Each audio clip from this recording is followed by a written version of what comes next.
When you're really looking forward to something, like for a long time, maybe graduating or landing your dream job or getting married, do you ever find yourself thinking, once I reach that, I'm going to be so much happier than I am now? And once you get there, it is a great feeling. Everything's exciting and new, and you actually feel really happy at first. But usually, way sooner than it seems like it should, all that starts fading away. Before you know it, you feel no different than you did before. You're left wondering, wasn't this supposed to make me happy? What's going on here? And how do I fix it?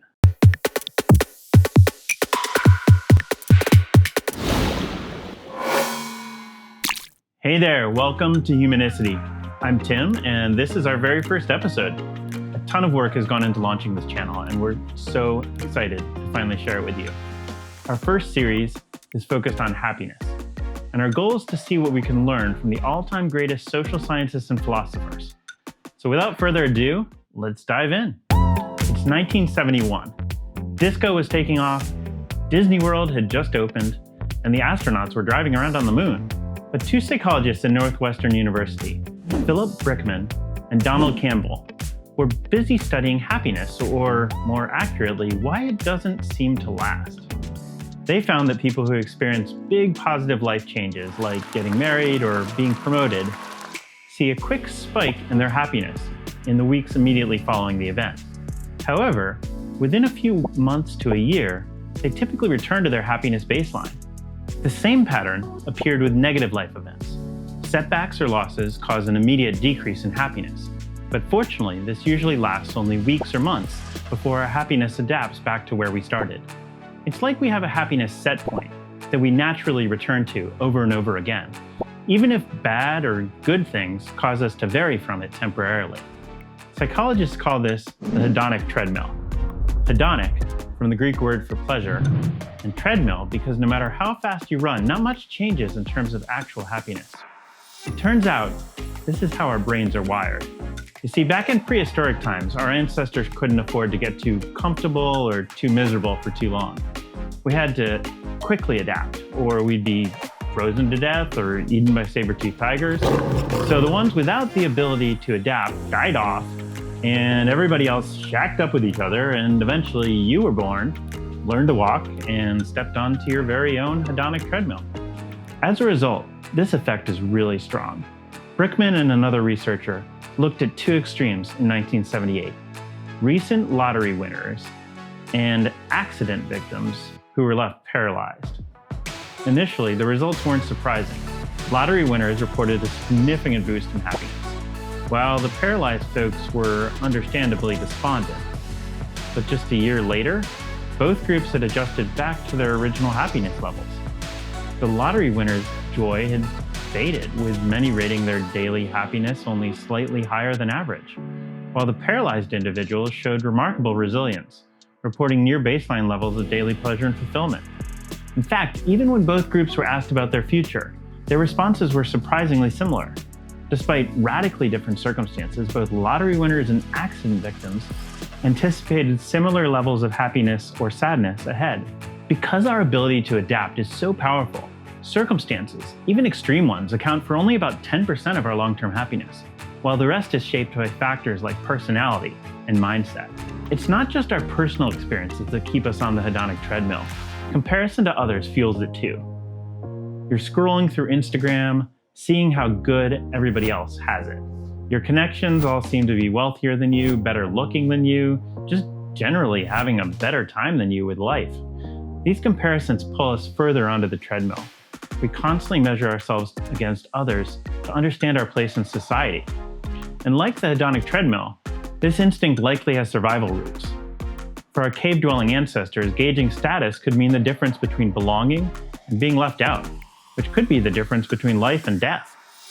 Today, we still do this, but now we're comparing happiness, success, and lifestyle, often against carefully curated images and videos that represent what people wish their lives were like rather than what they actually are.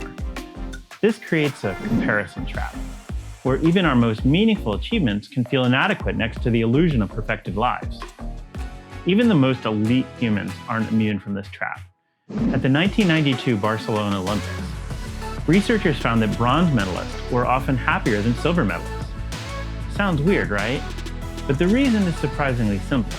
Silver medalists fixate on how close they came to gold, while bronze medalists feel grateful just to be on the podium. Experts call this silver medal face. In fact, in one study of Olympians, social scientists found that gold medalists and most bronze medalists almost always showed clearly positive emotions, while the silver medalists, on the other hand, often showed blank or disappointed expressions. And those who did react displayed distinctly negative responses. It's all about how we frame our successes, comparing up versus comparing down. This pressure keeps us running faster on the hedonic treadmill and makes it harder and harder to find satisfaction in our own lives. Ultimately, it's not our actual reality that defines happiness. It's the gap between what we expect and what we get. Experts call this the expectation gap. The bigger the gap, the harder it is to feel satisfied. Studies show that people who set unrealistically high expectations report 20 to 30% lower life satisfaction because reality rarely matches the idealized version in their minds. When we're looking forward to something that we want, a new job, a dream vacation, or maybe becoming a parent, we tend to imagine the best case scenario. But then reality kicks in, with all of its inevitable imperfections. It's still good, but not as good as you imagined it would be. And this disappointment drives down your happiness. This challenge can be especially problematic in our romantic relationships, which have their own little hedonic treadmill for you to run on. Psychologists have found that new couples often struggle when their expectations for the relationship rise faster than the connection can realistically improve. One study of 400 newlyweds found that couples who set overly high expectations experienced a 20% drop in relationship satisfaction within the first 2 years. Instead of appreciating what's good right now, we fixate on what's missing, continually raising the bar. And just like that, happiness becomes a moving target. So how do we escape this relentless cycle? It's like chasing a mirage, where each step only reveals more sand but no water. Is real lasting happiness just beyond our reach? Well, simply learning about the hedonic treadmill, like you're doing right now, is already moving in the right direction. Once we realize it's all about the expectation gap, we can focus on both lowering our expectations, or at least keeping them realistic, and finding ways to appreciate our current reality, even if it isn't ideal. On the expectation side, we've got to do something about the damaging effect of social comparison. Psychologists recommend limiting social media use, which is kind of obvious, and being thoughtful about who you choose to follow and look up to. Start to become aware when social comparison is negatively affecting your mood, so you can adjust how much you scroll or otherwise put yourself in social comparison-heavy situations. Lowering expectations doesn't mean becoming a pessimist. It's more about adjusting your mindset to embrace the satisfactory rather than the ideal. Research has shown that compared to those who are always looking for the best possible thing, people who strive for good enough are much happier. Martin Seligman, the founder of a boatload of research called positive psychology, agrees. He recommends what he calls realistic optimism, believing in the possibility of good outcomes while preparing for challenging ones. After you've done what you can to keep your expectations in check, you can also work on appreciating the here and now more. It starts with what you're choosing to spend your time on to begin with. Experts suggest instead of constantly chasing achievements based on what others push you towards, focus on setting goals that are meaningful to you, ones you know deep down truly align with your values and strengths. Positive psychology researchers have found that the more people engage in meaningful activities, those that reflect who they really are, the more they experience a different kind of happiness that sticks around a lot longer. Lastly, some people find success in actively practicing gratitude. Studies have shown that the simple act of writing daily about what you're thankful for in a gratitude journal can increase happiness by as much as 25%. If you can find the discipline to do this on a daily basis, you may be a better person than me. But give it a try if you can. Ultimately, it's about finding what works for you. He's not a social scientist, but American poet James Oppenheim put it this way: "The foolish man seeks happiness in the distance. The wise grows it under his feet." So maybe true happiness isn't something to be chased after all. Assuming that's true, it might be time to stop running and step off the treadmill. If you want to dig in even deeper, our recommended books on these topics are below. Buying through these links helps out the channel without any cost to you. Wait a second though, because things get even more complicated when money enters the equation. Does wealth equal happiness? It's not as simple as you might think. That's the topic we'll tackle in our next video. You can click on it here or the link below.